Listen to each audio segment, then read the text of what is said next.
రవీంద్ర కౌశిక్ 1952లో రాజస్థాన్లో జన్మించారు. ఆయన మంచి విద్యార్థి మరియు నాటక కళాకారుడు కూడా. 1970ల ప్రారంభంలో రా ఆయనను నియమించింది.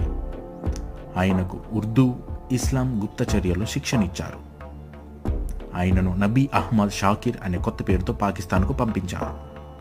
పాక్లో కరాచీ విశ్వవిద్యాలయంలో లా చదివారు. తరువాత పాకిస్తాన్ సైన్యంలో చేరి మేజర్ స్థాయికి ఎదిగారు. 8 సంవత్సరాలుగా భారతదేశానికి రహస్య సమాచారాన్ని పంపారు. 1983లో మరో ఏజెంట్ వల్ల ఆయన గుర్తింపు బయటపడింది. ఆయనను పట్టుకుని హింసించి జీవితాంతం జైల్లో పెట్టారు. 18 సంవత్సరాలు పాక్ జైల్లో చాలా బాధలతో గడిపారు.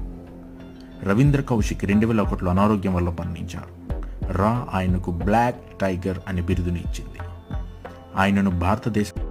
ఆయనను భారతదేశపు గొప్ప గుప్తచారిగా భావిస్తారు.